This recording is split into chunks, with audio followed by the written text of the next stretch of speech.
നിമിഷപ്രിയയുടെ കാര്യത്തിൽ നിമിഷങ്ങൾ എണ്ണി നമ്മൾ വളരെ പ്രതീക്ഷയോടുകൂടി കാത്തിരിക്കുകയാണ്. പ്രത്യേകിച്ച് ചില മതപണ്ഡിതരുടെ ഇടപെടലിനൊക്കെ ശേഷം നിമിഷപ്രിയയുടെ ശിക്ഷാവിധി നീട്ടിവെക്കണം എന്ന കാന്തപുരത്തിന്റെ അഭ്യർത്ഥന ഇന്ന് യമൻ ഭരണകൂടം പരിഗണിക്കും.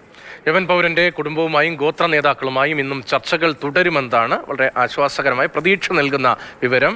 ദിയാധനം സ്വീകരിക്കുന്ന കാര്യത്തിലും അന്തിമ തീരുമാനം ഇന്നുണ്ടായേക്കും എന്നതാണ് മുഹമ്മദ് ഷഹീദ് നൽകുന്ന പുതിയ വാർത്ത. മുഹമ്മദ് ഷഹീദ് നമുക്കൊപ്പം വിവരങ്ങളുമായി ചേരുന്നുണ്ട്. ഷഹീദ്, കാന്തപുരത്തിന്റെ ഇടപെടലിന് ശേഷം ഇന്നലെ ഇപ്പോൾ അടിയന്തര യോഗമൊക്കെ ചേർന്നിരുന്നു. അതിൽ സുപ്രീം കോടതി ജഡ്ജിയും യമനിലെ ഭരണകൂടത്തിന്റെ പ്രതിനിധികളും ഒക്കെ പങ്കെടുത്തിരുന്നു. അപ്പോൾ പ്രതീക്ഷയുണ്ട്. പക്ഷേ ഇപ്പോഴും ഒരു പ്രതിസന്ധിയായി നിൽക്കുന്നത് ഈ ദിയാദനം സ്വീകരിക്കാൻ തലാലിന്റെ കുടുംബം തയ്യാറായിട്ടില്ല എന്നുള്ളതാണ്. ഇന്നത്തെ ചർച്ചകളിൽ പ്രതീക്ഷ വേണോ ഷഹീദ്?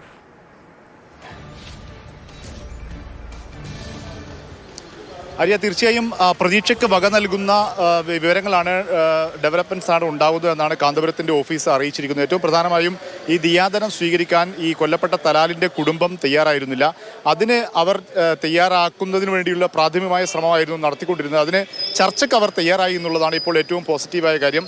ഈ ദലാലിന്റെ വീട് നിലനിൽക്കുന്ന സ്ഥലത്ത് വെച്ചാണ് ഇന്ന് ചർച്ച നടക്കുന്നത്. അവിടുത്തെ പ്രധാനപ്പെട്ട ഒരു സുപ്രീം കോടതി ചീഫ് ജസ്റ്റിസ് ദറാർ എന്ന ഒരു സ്റ്റേറ്റിലെ സുപ്രീം കോടതി ചീഫ് ജസ്റ്റിസ് അദ്ദേഹം ഈ ചർച്ചയിൽ പങ്കെടുക്കുന്നുണ്ട്.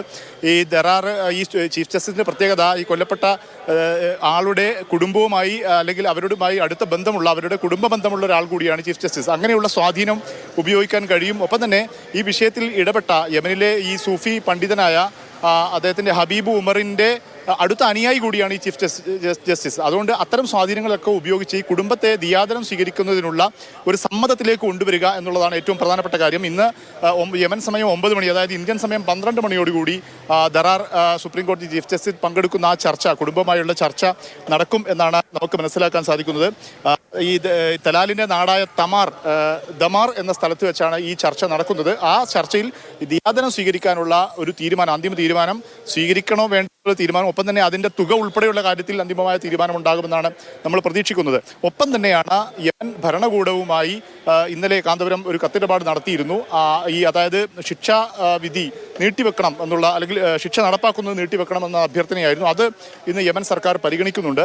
നാളെയാണ് ഈ നിമിഷപ്രിയയുടെ ശിക്ഷാ വിധി നടപ്പാക്കേണ്ട ഒരു തീയതി. അതുകൊണ്ട് തന്നെ അതിപ്രധാനമാണ് ഈ കാര്യങ്ങൾ. അതിൽ യമൻ ഭരണകൂടത്തിൻ്റെ തീരുമാനമുണ്ടാകും. ഒപ്പം തന്നെ ഇന്ന് കുടുംബവുമായി നടക്കുന്ന ചർച്ചയും വളരെ പ്രധാനപ്പെട്ട. ഈ കുടുംബവുമായുള്ള ചർച്ച എന്ന് പറയുന്നത്, അവിടെ നമുക്കറിയാം യമൻ ഭരണകൂടത്തിന് പരിമിതമായ ഒരു അധികാര പരിധിയാണുള്ളത്. പലപ്പോഴും ഗോത്ര വിഭാഗങ്ങളൊക്കെയാണ് അവിടെ കാര്യങ്ങൾ തീരുമാനിക്കുന്നത്. അതുകൊണ്ട് ഈ ഗോത്ര വിഭാഗങ്ങളുടെ സമ്മതം കൂടി ഇതിന് ലഭിക്കേണ്ടതുണ്ട്. അവിടെ ഈ മോചനദ്രവ്യം അല്ലെങ്കിൽ ദിയാദനം സ്വീകരിക്കുന്നതുമായി ബന്ധപ്പെട്ടൊക്കെ കുടുംബവും ഈ ഗോത്ര വിഭാഗങ്ങളുമായി ബന്ധപ്പെട്ടൊക്കെ ചില അഭിപ്രായ സമന്വയം ഉണ്ടാക്കേണ്ടതുണ്ട്. അതിനെല്ലാമുള്ള ചർച്ചയാണ്, സുപ്രധാന ചർച്ചയാണ് ഇന്ന് അവിടെ നടക്കാനിരിക്കുന്നത്.